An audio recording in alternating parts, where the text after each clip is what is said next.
हिमाचल प्रदेश सरकार जिला के सम्मानीय अध्यक्ष श्री जसवीर सिंह नागपाल जी, भारतीय जनता पार्टी के हमारे मंडल के महामंत्री श्री वीरेंद्र ठाकुर जी,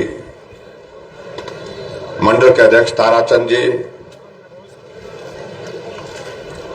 महिला मोर्चा की अध्यक्षा कांता जी, उस दिन भी यही कार्यक्रम किया था।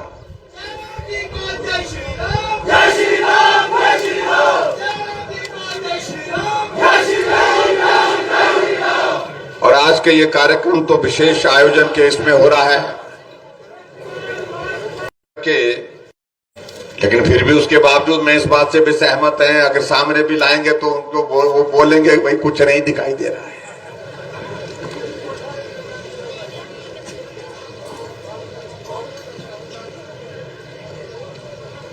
इतना बड़ा कोविड का संकट, इतना बड़ा कोरोना का संकट, लेकिन उसके बावजूद भी हम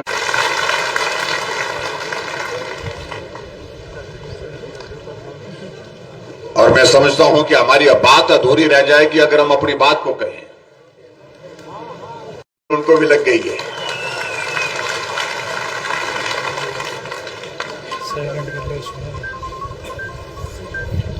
बहुत कलाकार है कांग्रेस के लोग भाई।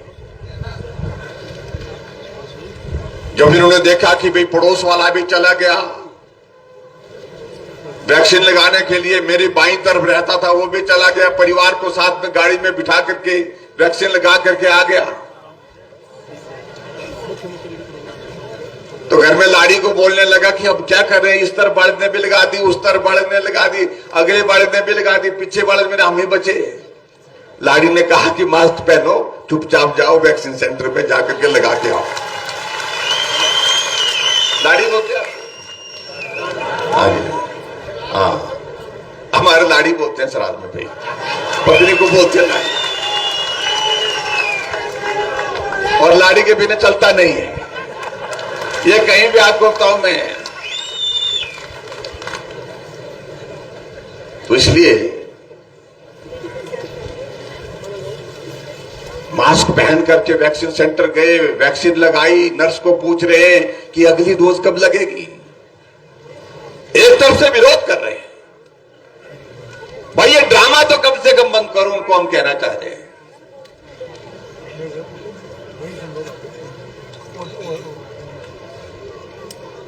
और मुझे इस बात की खुशी है कि दूर दराज के इलाके में भी जिस प्रकार से हमारे डॉक्टर्स ने, हमारी नर्सेज, पैरामेडिकल स्टाफ ने, आंगनबाड़ी वर्कर ने, आशा वर्कर ने, हमारे बहुत सारे जो हमारे पुलिस के कर्मचारी हैं, सब लोगों ने कोविड के संकट में बहुत अच्छा काम किया।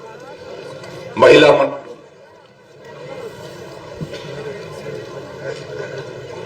इसलिए उन सारी बातों को कहेंगे हम तो बहुत वक्त लगेगा। मैं समझता हूं कि बहुत तेज धूप है ऊपर से, और इस धूप में भी आप लोग बैठे हैं, और पहाड़ों की धूप तेज होती है, जला देती है चमड़ी को।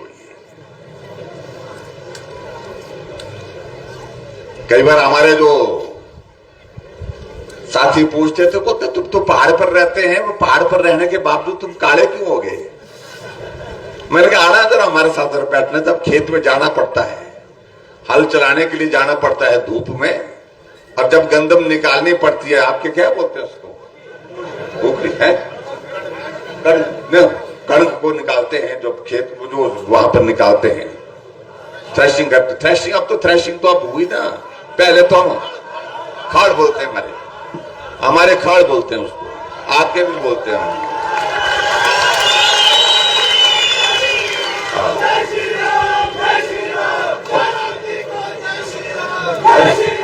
पहले जमाने में ये होता था, हर आंगन में होता था, खड़ होता था, इसलिए होता था अनाज निकालना तो वही निकालना, सुखाना तो वही सुखाना। और हमारे जो परिवार वाले होते थे वो भी क्या करते थे, थोड़ा ज्यादा ही करते थे, क्या करते थे कि खड़ जो जिस दिन निकालने की बारी, वो रविवार को छुट्टी वाले दिन रखते थे, ताकि हम भी उसको ढूंढते रहे। पता नहीं सारी उम्र कितने फेरे मारे हमने, क्योंकि वो लगाते थे वो उस काम को, उसके लिए आदमी ज्यादा चाहिए, जितने आदमी चलते रहेंगे उस पर उतना ज्यादा वो गंदम जल्दी निकलेगी, कणक जल्दी निकलेगी। हमने तो सारे काम किए।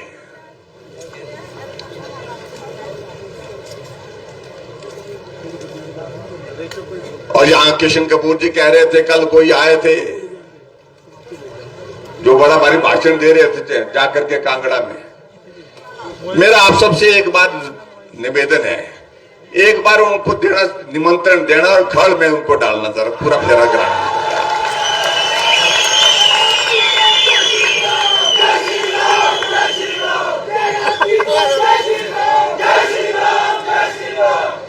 और उनको बोलना, भाई तुम दिल्ली मॉडल की बात कर रहे, पहले ये असली मॉडल ये है बोला, हिमाचल का बोलना, ये है हिमाचल मॉडल बोला। मेहनत करनी पड़ती है।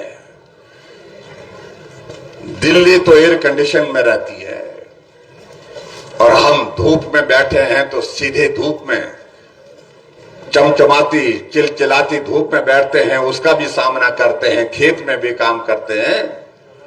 और जब बर्फ पड़ती है, 4-4 फुट बर्फ पड़ती है, 5 फुट बर्फ पड़ती है, मेरे अपने घर में 4 फुट बर्फ पड़ती है, तो उसमें घर से बाहर निकलने का रास्ता कैसे निकाला जाता है, यह दिल्ली वालों को समझाना पड़ना चाहिए।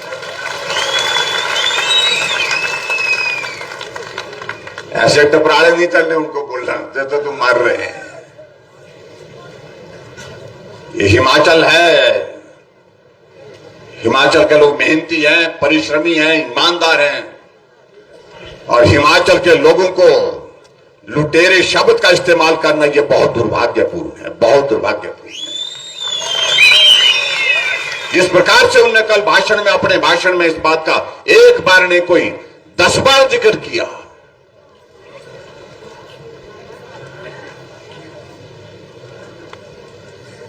जरा ढांक करके तो देखे, जो हिमाचल का प्रभारी बनाया है मंत्री एक दिल्ली का, कितने करोड़ों रुपए का ईडी का केस उसके ऊपर दर्ज हुआ है। वो हिमाचल देवभूमि के प्रभारी बनाए गए। मैं इससे ज्यादा कुछ नहीं कहना चाहता हूं, अगर बोलेंगे तो बहुत ज्यादा फिर बहुत मुश्किल हो जाएगा।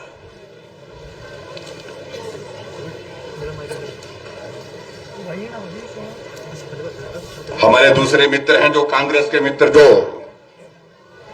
पिछले दिनों खूब उछल कूद कर रहे थे,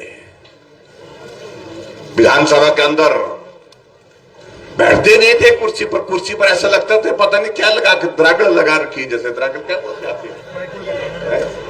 कटे कटे लगता है, कुक्षी भी बोलते हैं,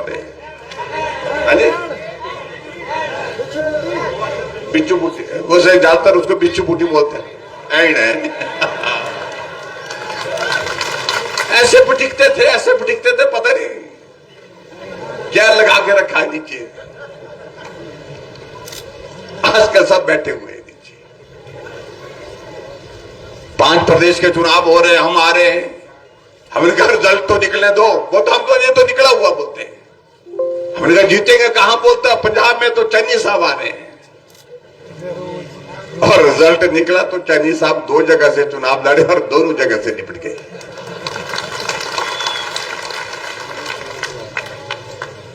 और एक और नेता आते थे,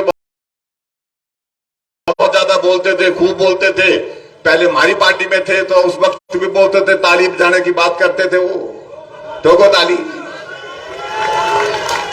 और पंजाब के लोगों ने ऐसे ताली ठोकी कि भाई वो तीसरे स्थान पर रहे, तीसरे स्थान पर रहे, तीसरे स्थान पर। हाँ,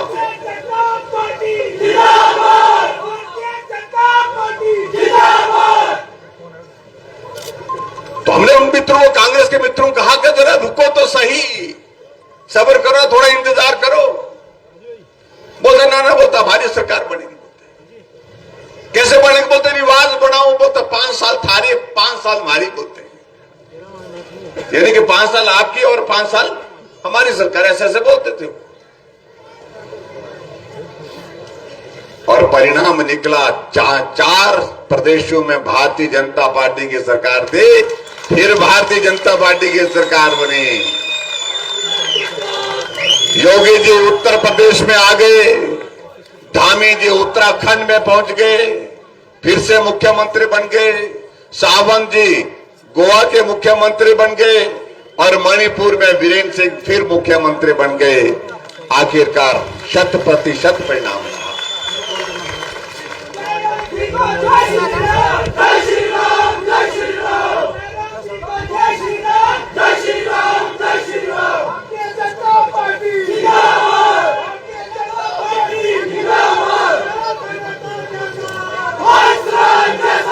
और इसलिए मैं आप सबके बीच में उन बातों को कहूंगा तो बहुत वक्त लगेगा, लेकिन भाई और बहनों मैं एक बात जरूर कहना चाहता हूं।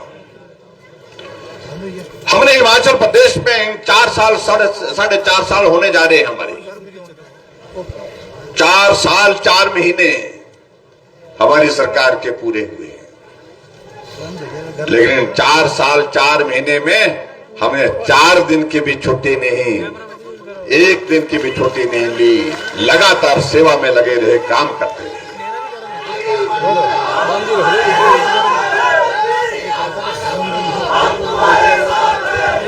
हमने ये तय किया, हमने ये बात जो हमसे पूछते हैं कांग्रेस के लोग बोलते हैं क्या किया जयराम ने? हमने तो कुछ नहीं किया। अगर हमने कुछ नहीं किया तो तुम बताओ कि तुम 5 साल पहले जब यहां पर सरकार में थे, सत्ता में थे, एक स्कीम का जिक्र तो करो। मैंने विधानसभा के अंदर पूछा, कोई उठ करके बताने की स्थिति में नहीं हो पाया।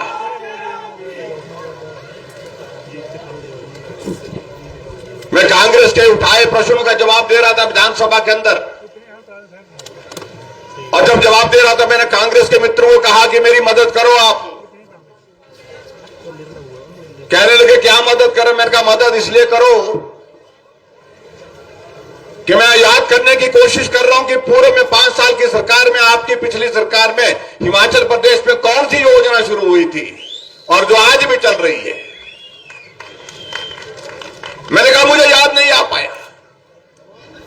मैंने बहुत जोर लगाया अपने दिमाग पर, आंखें बंद करके भी जोर दिया। मैंने कहा कि कुछ याद आ जाए, लेकिन कुछ भी नहीं। मैंने कहा आप बता दीजिए, आप सामने बैठे हैं, खड़े होकर के आप ही बता दीजिए कि पिछले 5 वर्षों में आपकी सरकार के दौरान हिमाचल प्रदेश में कौन सी योजना, कोई योजना शुरू हुई तो उसका जिक्र करें। सब बगले झांकते रहे, कोई हिम्मत नहीं कर पाया खड़ा होने की।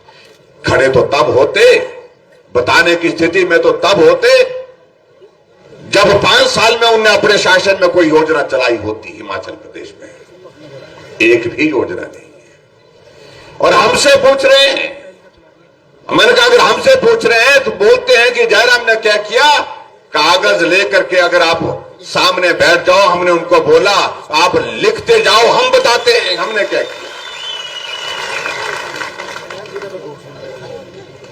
हमने पहली कैबिनेट की बैठक में 70 साल के ऊपर सभी बुजुर्गों के लिए पेंशन का प्रावधान एक मुश्त किया।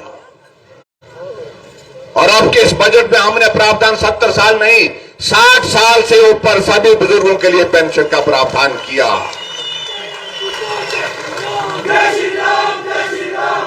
फिर भी कहेंगे कि जयराम ने क्या किया। कांग्रेस के जमाने में 400 करोड़ रुपए पेंशन पर खर्च होता था, और आज मेरी सरकार में 4 साल की सरकार में हम 1300 करोड़ रुपए खर्च कर रहे हैं बुजुर्गों के लिए।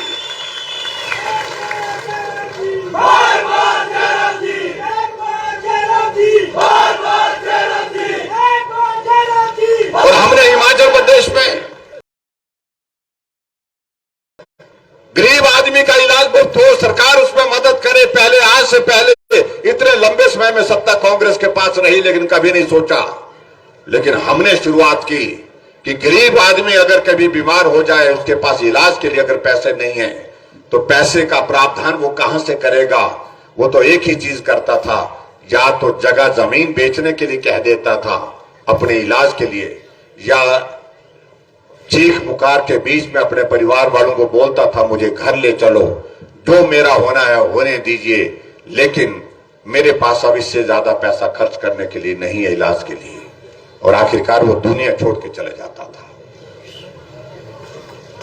ऐसे हालात में भी कभी सोचा नहीं कांग्रेस ने। हमने शुरुआत की, हमने कहा कि गरीब आदमी के इलाज करने की जिम्मेवारी सरकार की। हमने हिम केयर की शुरुआत की हिमाचल प्रदेश में, और 5 लाख रुपए तक का इलाज हमारी सरकार मुफ्त में कर रही है। आज कोई आदमी अगर बीमार होता है, बाकी चीजें बाद में सोचता है, लत्ते कपड़े भी साथ ले जाने उसके लिए भी बाद में सोचता है, उसका इंतजाम कर ले। लेकिन एक चीज को वो सोचता है कि मुझे हॉस्पिटल जाना है इलाज करने के लिए, तो हॉस्पिटल में जा करके वो इलाज करने के लिए हिम केयर का कार्ड कभी नहीं भूलता है। ये अंतर है जिनको समझना चाहिए। फिर भी बोलते कि जयराम ने कुछ नहीं किया। जब बड़ी संख्या में हमारी माताएं बहनें बैठी हैं, हमने कहा हर घर में गैस का चूल्हा होना चाहिए। किसी कर्मचारी, सरकारी अधिकारी, ठेकेदार के पास ही गैस का चूल्हा नहीं होना चाहिए, अमीर के पास ही गैस का चूल्हा नहीं होना चाहिए। हर घर में गैस का चूल्हा होना चाहिए। आदरणीय प्रधानमंत्री नरेंद्र मोदी जी ने पूरे देश के लिए शुरुआत की उज्ज्वला योजना की, और हमने हिमाचल प्रदेश में हर घर में गैस का चूल्हा पहुंचाने के लिए गृहिणी सुविधा योजना की शुरुआत की। हर एक घर में गैस का चूल्हा पहुंचाया। 3,25,000 गैस के चूल्हे हमने हिमाचल प्रदेश में हर घर में गृहिणी सुविधा योजना के अंतर्गत पहुंचाए। फिर भी बोल रहे हैं कि कुछ नहीं किया जा रहा है।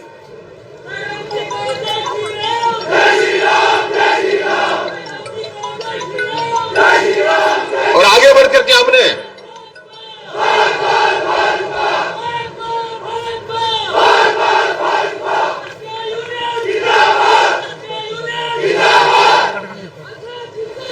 और ऐसी परिस्थिति में हमने आगे बढ़कर के और भी काम किया। कोई आदमी अगर बीमार पड़ा है, बिस्तर पर पड़ा है, अचेत अवस्था में पड़ा है, बीमारी ऐसी लग गई, जिंदगी भर बिस्तर पर रहना पड़ेगा, उसके लिए हमने सहारा योजना की शुरुआत की। और सहारा योजना के अंतर्गत हम उस व्यक्ति के, उस बीमार के खाते में हर महीने का 3,000 रुपये उसके खाते में डाल दें।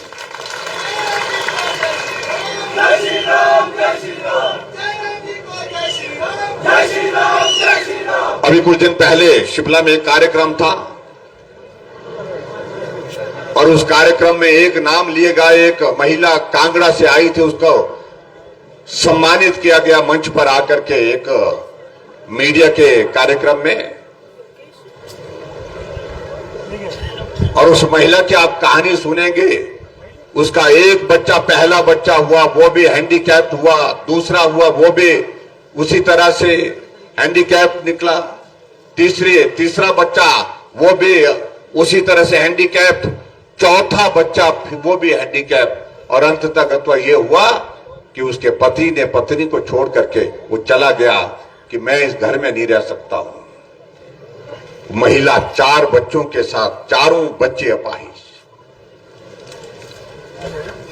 जब उसको मालूम पड़ा, किसी ने बताया कि सरकार ने एक योजना की शुरुआत की है, उस योजना के अंतर्गत जो है आपके इन बच्चों का के लिए मदद हो सकती है, उसने पता किया। उसके 3 बच्चों को जो है सहारा योजना के अंतर्गत 3-3 हजार रुपए उसके खाते में आ रहा है। और वो महिला मंच पर आकर के धन्यवाद करती है कि आज मैं उन बच्चों को पालने की स्थिति में, मैं उनको खाना खिला रही हूं, मैं उनको पढ़ाई करने के लिए भी जो मेरे से हो सकता था वो भी कर रही हूं। तीनों बच्चों को 3-3 हजार रुपए, 9 हजार रुपए मिल रहा है। हमने और भी मदद करने के लिए कहा। हमने कहा चौथे बच्चे के लिए भी हम करेंगे। ये स्थिति तब आई जब हिमाचल प्रदेश में भाजपा की सरकार बनी। आज अगर बीपीएल परिवार की कोई बेटी है, उस बेटी की शादी होगी, किसी भी जाति की हो बेटी, लेकिन जब उस गरीब बेटी की शादी होगी तो हमने सरकार की ओर से योजना शुरू की है, शगुन योजना। मुख्यमंत्री शगुन योजना के अंतर्गत 31,000 रुपए उस बेटी के खाते में हम सरकार की ओर से शगुन डाल रहे हैं। 50 साल कांग्रेस रही, 1 रुपए भी शगुन का दिया। हमसे पूछ रहे हैं कि जयराम ने क्या किया। और अभी हमने और आगे बढ़कर के निर्णय किए। 15 अप्रैल को हिमाचल दिवस के अवसर पर हमने कुछ बातों का जिक्र किया। हमने कहा ग्रामीण क्षेत्रों में हमारे पानी के नल हर घर में लग गए और पानी का बिल हमारा जो 34-35 रुपए बिल हर महीने का आता है, हमने कहा गांव में रहने वाले आदमी के लिए हम और क्या मदद कर सकते हैं। गरीब आदमियों के लिए हमने तय किया जितने घर में ये लगे हुए हैं, नलके लगे हुए हैं, हम कोई किराया नहीं देंगे, पानी का किराया नहीं देंगे।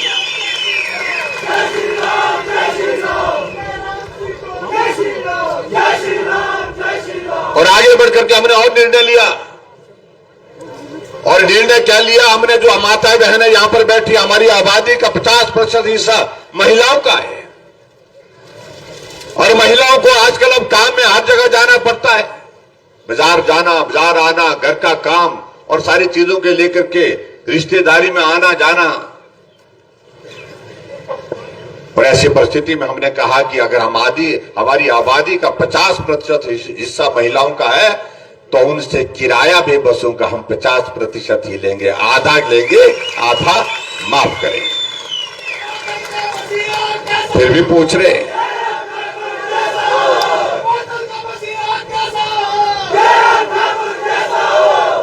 कांग्रेस के लोग कहने लगे आप बोलते मुफ्तखोरी को बोलते प्रोत्साहन दे रहे। अगर उस गरीब महिला की हमने मदद की, उस बेटी की मदद की, मां की अगर मदद की, उसको इस भाषा में कहना कि इसको मुफ्तखोर कहना, मैं समझता हूं ये उस महिला का अपमान है, यह हमारी बहनों का अपमान है। लेकिन फिर भी हमने इस बात को लेकर के हमने अभी तक ज्यादा कहानी बोलेंगे आने वाले समय में। हमने आगे बढ़कर के निर्णय लिया, हिमाचल प्रदेश में बिजली पैदा होती है, आपके चंबा में बहुत ज्यादा बिजली पैदा करते हैं, बहुत सारे प्रोजेक्ट लगे, हाइडल प्रोजेक्ट सबसे ज्यादा मुझे लगता है शायद चंबा जिला में और किन्नौर जिला में। हम बिजली अपने प्रदेश से दूसरे प्रदेशों में बेचते हैं, 6,000 करोड़ रुपए हमको बिजली से रेवेन्यू इनकम होती है। हमने कहा गरीब लोगों के लिए अगर हमने इसमें कुछ मदद कर दी तो मुझे लगता है कि अच्छा होगा। ऐसे में हमने निर्णय लिया, पहले हमने 60 यूनिट तक बिजली फ्री करने की बात कही थी, अब हमने ये तय किया 60 नहीं 125 यूनिट बिजली हम आपको फ्री देंगे, जीरो बिल आएगा उसका। कई तरह की बातें सुनाने के लगे, ये नहीं होगा, गलत किया, वैसा किया। अब जिन जो ऐसा समझते गलत किया वो पूरा बिल दे भाई। उनको लगा कि बहुत ही गलत हुआ, हम नहीं कर सकते ऐसा, तो आगे आए, आगे आपको दे दे, नाम दे दे भाई। वो पूरा बिल देना चाहते पूरा दे, और 4 गुना देना, दुगुना देना, दुगुना दो, 4 गुना देना, 4 गुना दो। लेकिन हमने तय किया कोई एक ऐसा वर्ग हमारा जो गरीब है उसके लिए मदद का रास्ता है। इसलिए भाई और बहनों, बहुत सारी चीजों को लेकर के आदरणीय प्रधानमंत्री जी ने आपने देखा, जब से ये कोविड का दौर चला है तो अभी तक भी जो फ्री राशन दिया जाता था वस्तु जो है अभी तक वो जारी रखा है, अभी तक भी हमको जो है वो राशन उपलब्ध होता है। 5 किलो चाहे चावल, चाहे वो गंदम की बात करें, गेहूं की बात करें, आटे की बात करें। मैं आप सबसे इतना ही कहना चाहता हूं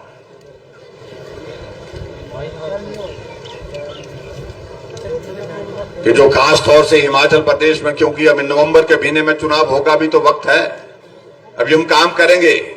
जब तक लिए आचार संहिता नहीं लगती तब तक लिए रात दिन जो लोगों की सेवा हम कर सकते हैं उसमें कोई कमी नहीं छोड़ेंगे। और आने वाले समय में ये जरूर कहना चाहता हूं, जो ये कहते थे कि सरकार हमारी आएगी, मैं उनको ये कहना चाहता हूं कि अब सारी संभावनाएं समाप्त होगी। सरकार आएगी तो हमारी ही आएगी, सिर्फ हमारी ही आएगी।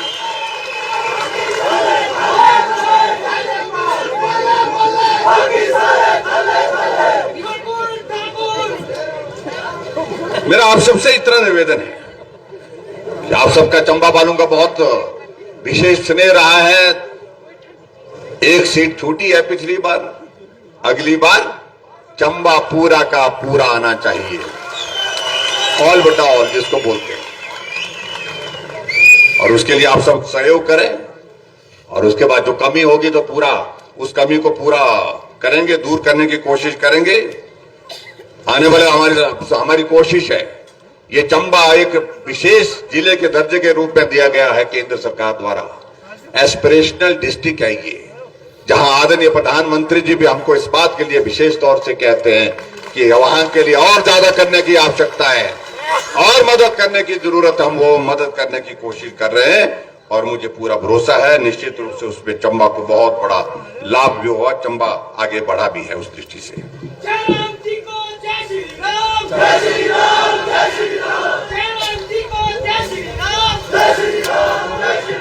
आप सबको भी भैया, आप सबको भी जय श्री राम।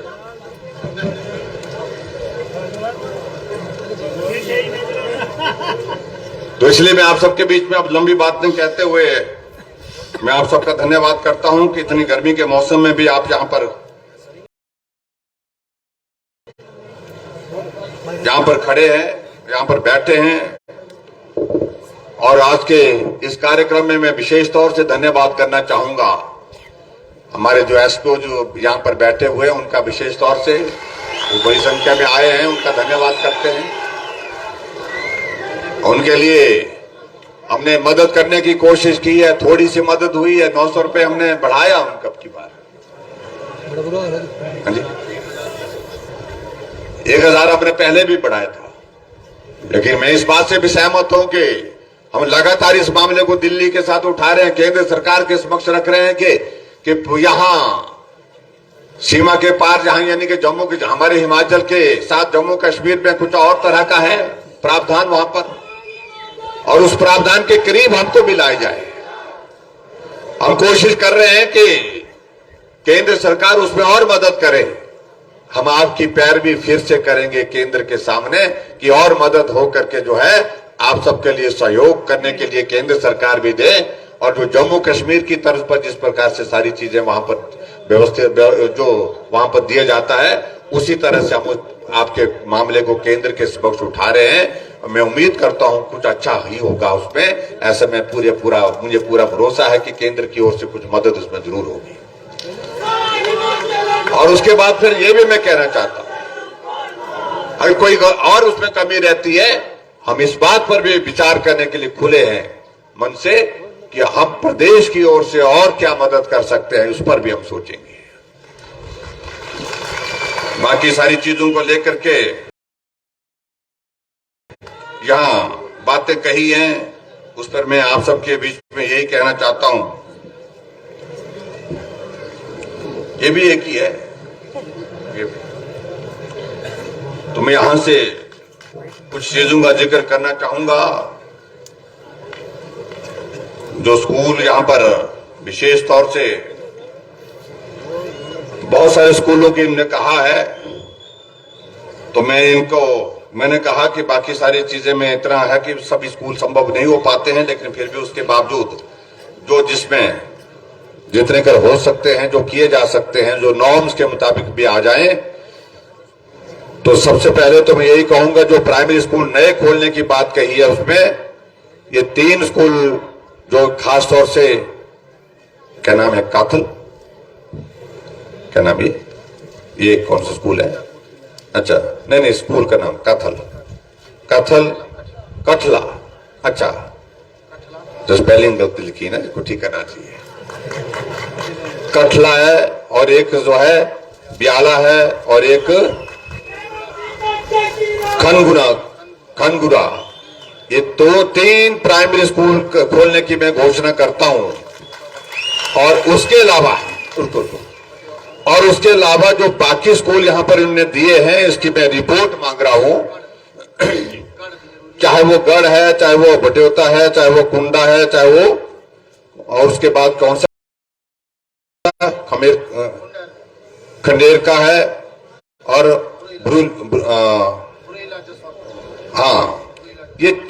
ये 4 स्कूल जो और बचे हैं, इसकी मैं रिपोर्ट लेकर के मैं जो भी इसमें अगर ये नॉर्म्स के मुताबिक पूरा पढ़ते हैं तो इन पर भी विचार करेंगे। ये भी मैं आपके बीच में कहना चाहता हूं। और उसी तरह से आगे बढ़कर के जो मिडिल स्कूल खोलने की बात कही गई है, उसमें मैं आप सबके बीच में यही कहना चाहता हूं